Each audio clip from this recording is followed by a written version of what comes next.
UML. Sebelum itu, izinkan kami memperkenalkan terlebih dahulu. Saya Nana Syabila Putri, Syifa Badriyah, dan Indana Nadira. Oke, agar tidak memperpanjang durasi, langsung saja kita mulai videonya. Dadah! Nah, yang pertama yaitu kita akan membahas tentang definisi UML. Apa sih UML itu? Unified Modeling Language atau UML adalah bahasa pemodelan standar yang digunakan dalam dunia rekayasa perangkat lunak untuk menggambarkan, menjelaskan, dan memvisualisasikan secara struktur melalui berbagai diagram. UML ini membantu pengembang memahami bagaimana suatu sistem bekerja, baik dari struktur maupun perilaku. Sebelum proses penggunaan aplikasi digunakan atau dilakukan dengan menggunakan UML, sebuah sistem yang kompleks dapat diuraikan menjadi bagian-bagian yang lebih sederhana sehingga mempermudah analisis dan perancangan. UML ini juga bersifat independen terhadap bahasa pemrograman, yang artinya itu adalah dapat digunakan dalam pengembangan aplikasi apapun, baik berbasis web, mobile, maupun desktop. Selain itu, UML juga berperan sebagai alat komunikasi yang efektif karena mampu menyamakan persepsi antara programmer, desainer, hingga penggunaan non-teknis. Melalui diagram yang menjelaskan dan terstandarisasi, UML memastikan bahwa setiap tahap pengembangan berjalan lebih terarah, terorganisir, dan mudah dipahami oleh seluruh pihak yang terlibat. Lanjut, kita akan membahas tentang manfaat dan fungsi UML. Yang pertama yaitu manfaatnya adalah memahami gambaran sistem dengan cepat, mempermudah komunikasi antar tim, mengurangi resiko kesalahan, menjadi dokumentasi sistem yang jelas, dan yang terakhir membuat pengembangan lebih efisien. Kita akan membahas tentang fungsinya sekarang. Yang pertama yaitu merancang sistem sebelum coding, yang kedua memvisualisasikan objek dan relasi, yang ketiga menjadi pedoman implementasi program, yang keempat memahami kebutuhan pengguna, dan yang terakhir menerangkan alur kerja program.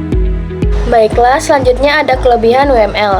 Salah satu kelebihan utama UML adalah kemampuan untuk menyederhanakan sistem yang kompleks menjadi bentuk visual yang mudah dipahami. UML juga membantu menyampaikan desain sistem yang efektif, baik kepada tim teknik maupun pihak non-teknik. Selain itu, UML mendukung proses perencanaan pengembangan perangkat lunak karena mampu menunjukkan gambaran jelas mengenai struktur dan alur kerja yang harus dibangun. Dengan dokumentasi yang tersusun rapi, UML memudahkan proses evaluasi, perbaikan, serta penggunaan ulang desain pada proyek tersebut atau untuk selanjutnya. Baiklah, saya akan menjelaskan bagian tools aplikasi UML. Nah, berbagai aplikasi tersedia untuk mendukung pembuatan diagram UML seperti Draw.io atau Lucidchart yang berbasis web dan mudah digunakan. Adapun Visual Paradigm dan Starry UML yang menyediakan fitur lengkap untuk permodelan profesional, serta Miro yang memiliki template kolaboratif. Tools tersebut membantu pengguna membuat diagram dengan cepat dan akurat sehingga mempermudah proses dokumentasi dan perancangan sistem. Selanjutnya yaitu jenis-jenis UML. UML terdiri dari berbagai jenis diagram yang masing-masing memiliki fungsi berbeda. Use case diagram digunakan untuk menggambarkan interaksi antara pengguna dan sistem. Sedangkan activity diagram menjelaskan alur aktivitas atau proses dalam sistem. Dan yang terakhir yaitu sequence diagram, yaitu yang memperlihatkan urutan pesan dan interaksi antar objek dalam menjalankan suatu fungsi. Setiap diagram memiliki peran penting dalam memberikan gambaran sistem secara menyeluruh, mulai dari kebutuhan pengguna hingga alur eksekusi program. Nah, selanjutnya yaitu tahapan pembuatan UML dan implementasi UML.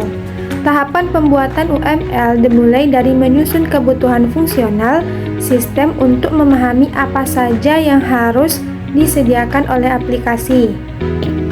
Nah, secara sederhana, tahapan pembuatan UML itu seperti kita membuat rencana sebelum membangun rumah. Kita tidak langsung coding, tapi memahami dulu sistemnya. Pertama, kita tentukan kebutuhan sistem, yaitu apa saja fitur yang harus ada. Ini penting supaya tidak salah arah saat membuat aplikasi. Yang kedua, itu ada use case diagram yang membantu kita melihat siapa saja yang menggunakan sistem dan apa yang bisa mereka lakukan. Jadi kita tahu peran user dalam sistem. Yang ketiga yaitu class diagram. Itu seperti kerangka utama program. Di sini kita menentukan objek, atribut, dan hubungan antar bagian program. Ini nanti sangat berguna saat coding. Yang keempat, sequence diagram, yaitu yang menjelaskan urutan proses secara detail.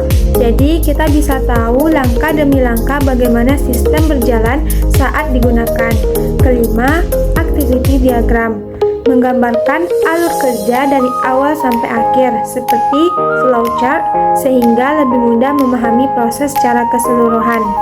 Nah, setelah semua diagram selesai, barulah kita masuk ke tahap implementasi. Di sini, semua yang sudah dirancang tadi diubah menjadi kode program. Setiap kelas, proses, dan interaksi yang digambarkan dalam diagram diterjemahkan ke dalam struktur program sehingga pengembangan perangkat lunak berjalan sesuai desain.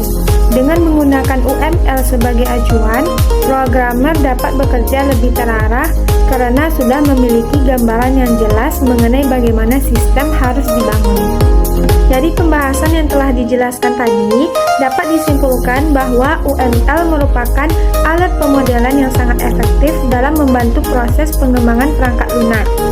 UML mampu memvisualisasikan struktur dan alur sistem secara jelas sehingga mempermudah komunikasi, mengurangi kesalahan, dan meningkatkan efisiensi kerja. Dengan berbagai jenis diagram yang tersedia, UML menjadi pedoman yang komprehensif dalam merancang dan mengimplementasikan sebuah aplikasi. Itu saja video dari kami dan terima kasih telah menonton video ini dari awal sampai akhir.